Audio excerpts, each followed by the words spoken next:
Bonjour à tous, nous poursuivons la lecture de l'ouvrage de Jean-Jacques Dubois, En marge des phénomènes charismatiques, baptême et plénitude du Saint-Esprit selon le Nouveau Testament. Nous en sommes arrivés au chapitre 2, le baptême de l'Esprit.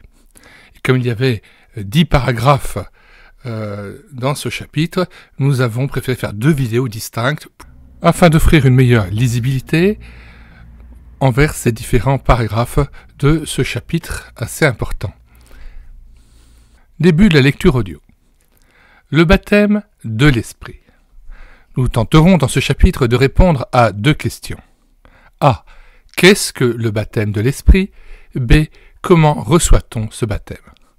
Les mots baptême et baptisé reviennent plus de 80 fois dans le texte du Nouveau Testament.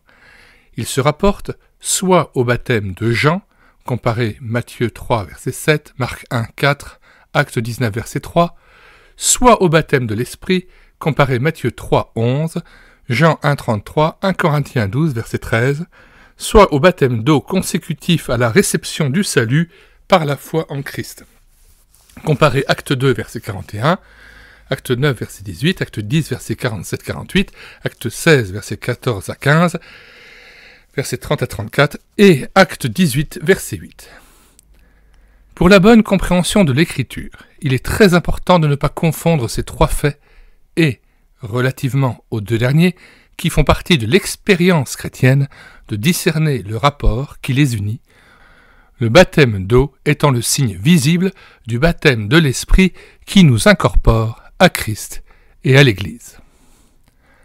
Premièrement, le baptême de l'Esprit annoncé et promis. A. Les prophètes ont salué de loin et avec joie le jour où l'Esprit serait répandu en abondance. Il va de soi qu'ils ne pouvaient formuler une doctrine de l'Esprit sous l'Ancienne Alliance, car la pleine révélation de la personne et de l'œuvre du Saint-Esprit était tributaire de sa venue, c'est-à-dire de l'événement historique de Pentecôte. Nous nous bornerons à 3 citations tirées des prophètes. « Car je répandrai des eaux sur le sol altéré et des ruisseaux sur la terre desséchée. Je répandrai mon esprit sur toute race et ma bénédiction sur tes rejetons. » Ésaïe 44, verset 3. Ou encore ce passage d'Ézéchiel 36, versets 25 à 27. « Je répandrai sur vous une eau pure et vous serez purifiés. Je vous purifierai de toutes vos souillures et de toutes vos idoles. Je vous donnerai un cœur nouveau et je mettrai en vous un esprit nouveau. J'ôterai de votre corps le cœur de pierre et je vous donnerai un cœur de chair. Je mettrai mon esprit en vous et je ferai que vous suiviez mes ordonnances. » Et enfin, ce passage de Joël, chapitre 2, versets 28 à 29. « Après cela, je répandrai mon esprit sur toute chair. Vos fils et vos filles prophétiseront, vos vieillards auront des songes, et vos jeunes gens des visions. Même sur les serviteurs et sur les servantes, dans ces jours-là, je répandrai mon esprit. » Joël 2, versets 28 à 29. Dans le fond, le vœu de Moïse. Puisse tout le peuple de l'Éternel être composé de prophètes, et veuille l'Éternel mettre son esprit sur eux, Nombre 11, verset 29, fut partiellement exaucé à la Pentecôte sur la fraction d'Israël qui crut en Jésus de Nazareth. B. Jean-Baptiste, en annonçant que Christ baptiserait les croyants du Saint-Esprit, reconnaissait la supériorité de ce baptême sur le sien. Il prêchait, disant « Il vient après moi celui qui est plus puissant que moi, et je ne suis pas digne de délier en me baissant la courroie de ses souliers. Moi, je vous ai baptisé d'eau, lui, il vous baptisera du Saint-Esprit. » Marc 1, versets 7 à 8. Comparez Luc 3, versets 15 à 17, et Jean 1, versets 25 à 34. C.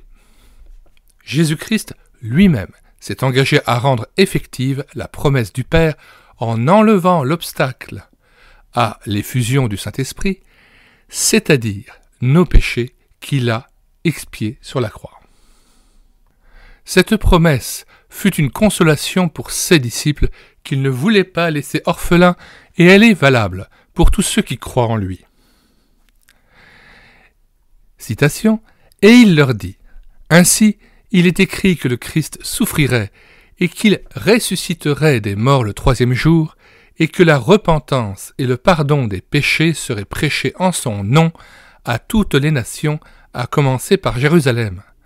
Vous êtes témoins de ces choses, et voici, j'enverrai sur vous ce que mon Père a promis, mais vous, restez dans la ville, jusqu'à ce que vous soyez revêtus de la puissance d'en haut. » Luc 24, versets 46 à 49.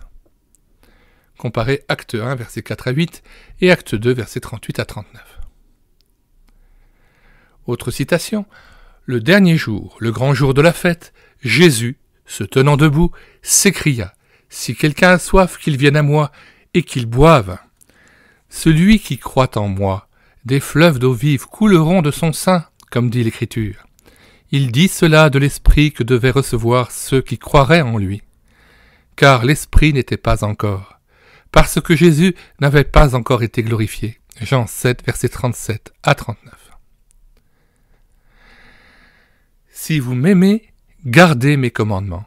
Et moi, je prierai le Père, et il vous donnera un autre consolateur, afin qu'il demeure éternellement avec vous, l'Esprit de vérité, que le monde ne peut recevoir, parce qu'il ne le voit point et ne le connaît point. Mais vous, vous le connaissez, car il demeure avec vous, et il sera en vous. Je ne vous laisserai pas orphelins, je viendrai à vous. » Jean 14, versets 15 à 18, à comparer avec Jean 15, verset 26, et Jean 16, verset 7. Deuxième paragraphe. Le baptême de l'Esprit et les disciples. Cet événement, les disciples ont dû l'attendre. L'Esprit ne pouvait être répandu que consécutivement à la mort expiatoire du Fils de Dieu et à sa glorification à la droite du Père. Voici l'explication que l'apôtre Pierre a donnée de la descente du Saint-Esprit au jour de la Pentecôte, c'est-à-dire 50 jours après la résurrection et 10 jours après l'ascension. C'est ce Jésus que Dieu a ressuscité, nous en sommes tous témoins. Élevé par la droite de Dieu, il a reçu du Père le Saint-Esprit qui avait été promis, et il l'a répandu, comme vous le voyez et l'entendez. Car David n'est point monté au ciel, mais il dit lui-même, « Le Seigneur a dit à mon Seigneur, assieds-toi à ma droite, jusqu'à ce que je fasse de tes ennemis ton marchepied. » Que toute la maison d'Israël sache donc, avec certitude, que Dieu a fait Seigneur et Christ, ce Jésus que vous avez crucifié. Acte 2, versets 32 à 36. Depuis la Pentecôte, il n'y a plus aucune raison d'attendre l'Esprit. Il s'agit simplement de le recevoir, par la foi en Christ. C'est plutôt l'Esprit qui attend derrière la porte du cœur des hommes, porte à laquelle il frappe, porte qui s'ouvre quand la foi saisit Christ. Qu'il est bienfaisant de citer ce que Paul disait aux Éphésiens et aux Galates à ce sujet. En lui, nous, les Juifs, sommes aussi devenus héritiers, ayant été prédestinés suivant la résolution de celui qui opère toutes choses, d'après le conseil de sa volonté, afin que nous servions à la louange de sa gloire, nous, les Juifs, qui d'avance avons espéré en Christ. En lui, vous aussi, donc les Éphésiens non-juifs, après avoir entendu la parole de la vérité, l'évangile de votre salut, en lui vous avez cru et vous avez été scellés du Saint-Esprit qui avait été promis, lequel est un gage de notre héritage pour la rédemption de ceux que Dieu s'est acquis à la louange de sa gloire. Éphésiens 1, versets 11 à 14. Et puis vient une longue citation de Galates 3, versets 1 à 2, versets 5, versets 13 à 14, que nous lisons. Ô Galates dépourvus de sens, qui vous a fasciné, vous, aux yeux de qui Jésus-Christ a été peint comme crucifié? Voici seulement ce que je veux apprendre de vous. Est-ce par les œuvres de la loi que vous avez reçu l'Esprit, ou par la prédication de la foi? celui qui vous accorde l'Esprit et qui opère des miracles parmi vous, le fait-il donc par les œuvres de la loi ou par la prédication de la foi? Christ nous a rachetés de la malédiction de la loi, étant devenu malédiction pour nous, car il est écrit « Maudit est quiconque est pendu au bois », afin que la bénédiction d'Abraham eût pour les païens son accomplissement en Jésus-Christ, et que nous reçussions par la foi l'Esprit qui avait été promis. Galates 3, versets 1 à 2, verset 5, verset 13 à 14. Troisième paragraphe. Le baptême de l'Esprit et les 120. L'expérience historique des 120, comparée Acte 1, verset 15, et chapitre 2, verset 4, est particulière parce qu'elle s'est faite en 2 temps. Il faut la distinguer de celle des 3000, comparée Acte 2, verset 37 à 41. L'on peut dire de ces 120 qu'ils étaient frères dans la foi et disciples du Seigneur avant la Pentecôte. La foi en Christ les avait conduits à la conversion et au pardon des péchés. Sinon, comment comprendre des passages tels que Matthieu 16, versets 13 à 17, Jean 6, versets 66 à 69, Jean 13, verset 10, Jean 15, verset 3, Jean 17, versets 6 à 26 et Jean 20, verset 17. Ils furent baptisés dans l'Esprit le jour de la Pentecôte. De par leur situation historique, ces croyants ne pouvaient recevoir le don de la Pentecôte avant la Pentecôte. En note 1, il s'agit là d'une citation de la page 11 du livre de Stott, Baptême et plénitude du Saint-Esprit, dont je rappelle, nous avons fait la numérisation et que vous pouvez télécharger et lire à partir du site internet médiathèquechrétienne.fr. Cela ne signifie pas qu'ils n'eurent aucune part à l'Esprit avant la Pentecôte, comparé Jean 20, versets 19 à 23. Le souffle du Seigneur sur ses disciples craintifs, rassemblés dans la chambre haute au soir de la résurrection, pouvait être à la fois une préfiguration de l'événement de la Pentecôte et les arts de ce qu'ils allaient recevoir en plénitude 50 jours après la résurrection. N'oublions pas que ces hommes vivaient la situation particulière d'un changement d'économie et qu'ils allaient être privés de la présence physique de leur Seigneur au bout de 40 jours. En prévision de ces 10 jours d'attente, n'avaient-ils pas besoin d'un soutien particulier? Et après tout, l'Esprit n'était-il pas venu sur certains hommes de l'Ancienne Alliance pour les rendre capables de s'acquitter de certaines missions? Comparez Juges, chapitre 11, verset 29. Il n'est donc pas correct, à partir de la situation historique particulière de ces 120 disciples, d'enseigner qu'il y a 2 étapes distinctes dans la réception du Saint-Esprit et que les convertis doivent s'attendre à une seconde expérience, ou supplier le Seigneur pendant des jours et des nuits pour qu'il leur accorde la seconde bénédiction, entre guillemets. 4e, le baptême de l'Esprit et les 3000. L'expérience des 3000, comparée Acte 2, versets 37 à 41, est normative pour tout le temps de l'Église. Note 2, livre de John Stott, Baptême et plénitude du Saint-Esprit, page 11. En effet, lors de leur conversion, datant du jour de la Pentecôte, et non antérieure à cet événement, ces 3000 croyants reçurent immédiatement et simultanément le pardon des péchés et le baptême, ou don du Saint-Esprit, suite à une prédication de Pierre comportant un enseignement. Note de Jean-Jacques Dubois. On ne peut donc honnêtement prétendre qu'il doit y avoir un délai, une attente entre la conversion, acte de l'homme, par lequel il se tourne vers Dieu sous l'attraction du Saint-Esprit, et le baptême de l'Esprit, acte du Seigneur qui fait de nous les membres de son corps. 5e paragraphe. Le baptême de l'Esprit et les cas particuliers. Les cas particuliers des Samaritains et des disciples de Jean à Éphèse ne peuvent servir de critères en ce qui concerne l'expérience normale du baptême ou de la réception du Saint-Esprit. A. Les Samaritains, comparé Acte 8, versets 5 à 17. Les chapitres 1 à 9 du livre des Actes représentent ce que l'on a appelé, à juste titre, la période juive, entre guillemets, de la prédication. Nous croyons qu'il est bon de tenir compte de ce fait dans l'analyse des événements couvrant cette période. Nous partageons la pensée de plusieurs commentateurs sérieux de l'Écriture sur le cas des Samaritains. Compte tenu de l'inimitié séculaire entre Juifs et Samaritains, comparé Jean 4, verset 9 et Luc 9, verset 53, peut-être aussi pour que ces Samaritains admettent que le salut vient des Juifs.